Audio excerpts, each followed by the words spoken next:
Hello everyone, welcome to E-Military. We have two main news for you. Heavy clashes occurred in Ukraine's eastern region.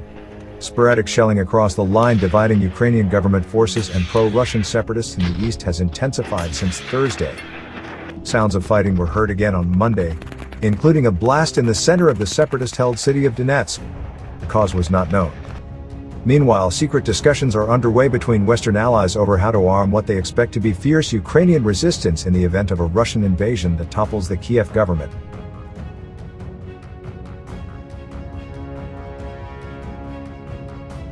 British Prime Minister Boris Johnson laid bare the case for such a move in a dramatic speech to the Munich Security Conference, where he stated it was in the collective self-interests of the West for any Russian invasion to fail and be seen to fail. He said that any invasion would lead to a generation of bloodshed and misery as Ukrainians would fight a fierce campaign to resist Russian forces.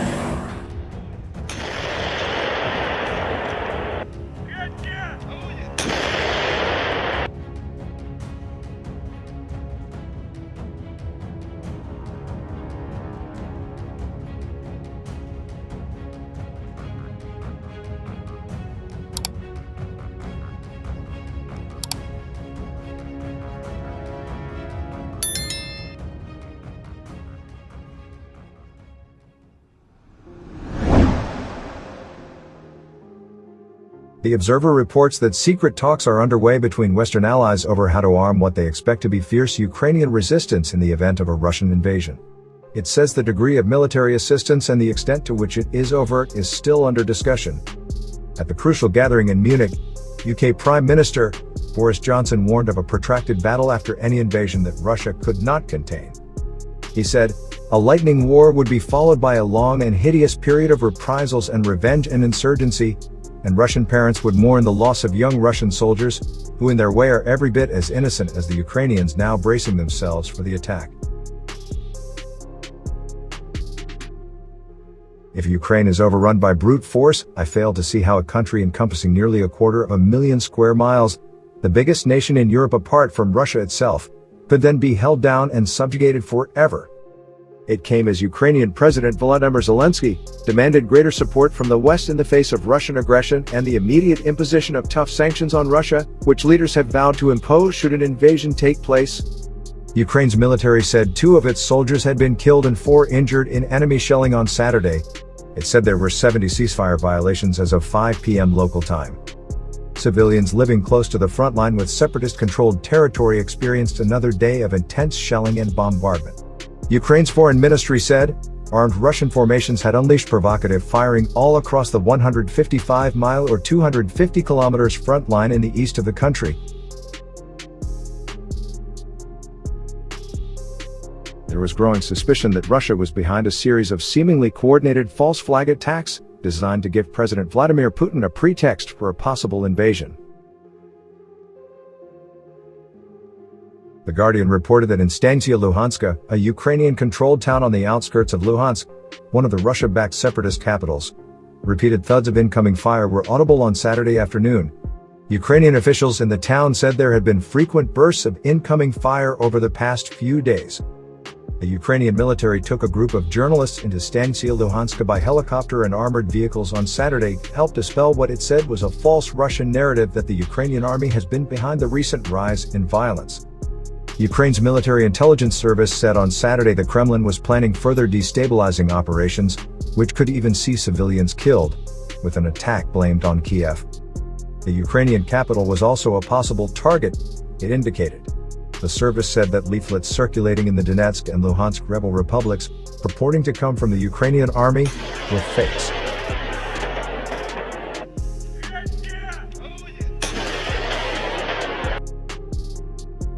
The flyers claimed Ukraine was preparing to attack. Ukraine's pro-Western government said it was committed to dialogue and had no intention of launching an attack or carrying out acts of sabotage in the Donbas region.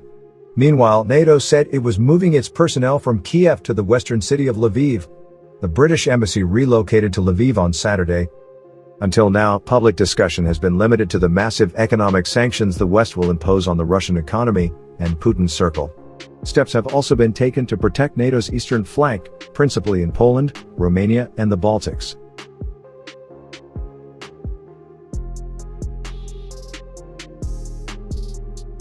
U.S. President Joe Biden has ruled out American troops being sent to Ukraine, since the U.S. has no legal obligation to help Ukraine that extends to providing military assistance. However, in his speech to the Munich Security Conference, the UK Prime Minister made it clear that the West must stand by Ukraine by ensuring Russia was ultimately repelled.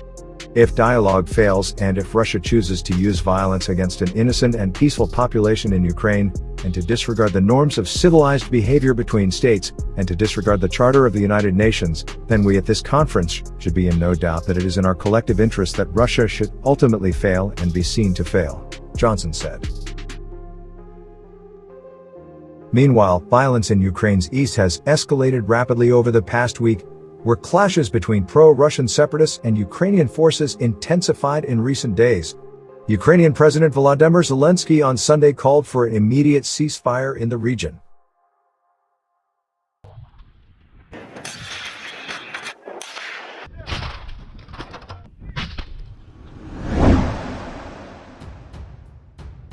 Ukraine President Volodymyr Zelensky on Sunday called for an immediate ceasefire in the eastern part of the country, where clashes between pro-Russian separatists and Ukrainian forces intensified in recent days. He also said Ukraine supports peace talks within the Trilateral Contact Group, where Ukraine participates along with Russia and the Organization for Security and Cooperation in Europe, OSCE. We stand for intensifying the peace process. We support the immediate convening of the TCG and the immediate introduction of a regime of silence, Zelensky said on Twitter. Over the past 3 days, there has been an upsurge in shelling along with several parts of the front lines.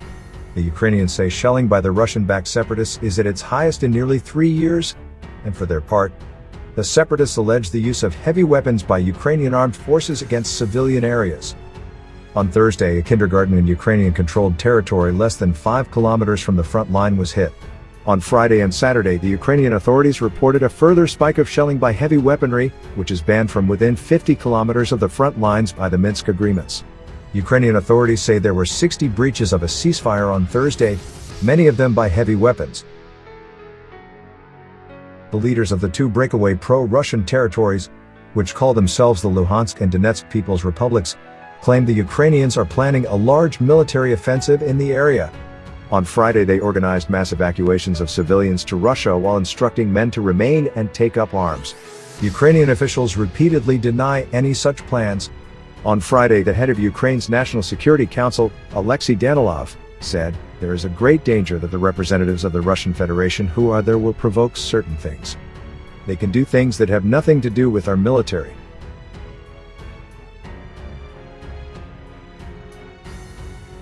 Pro-Moscow separatists have controlled the self-proclaimed Luhansk and Donetsk People's Republic since conflict broke out in the Donbas following Ukraine's 2014 Maidan Revolution, which ousted his pro-Russian president and sparked Moscow's annexation of Crimea.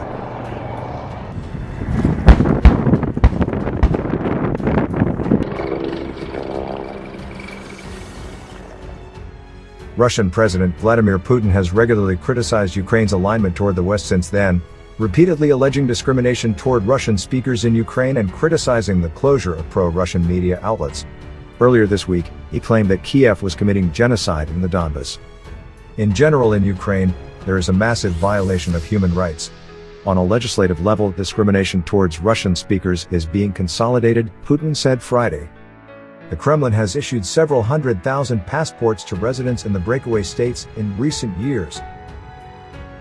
The US and many European countries have alleged for months that Russia, which has moved about 150,000 troops near the Ukrainian border, is trying to create pretext to invade.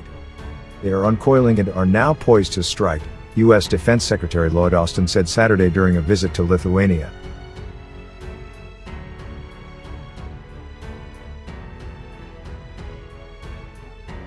A day earlier, US President Joe Biden said that based on the latest American intelligence, he was now convinced that Russian President Vladimir Putin has decided to invade Ukraine and assault the capital.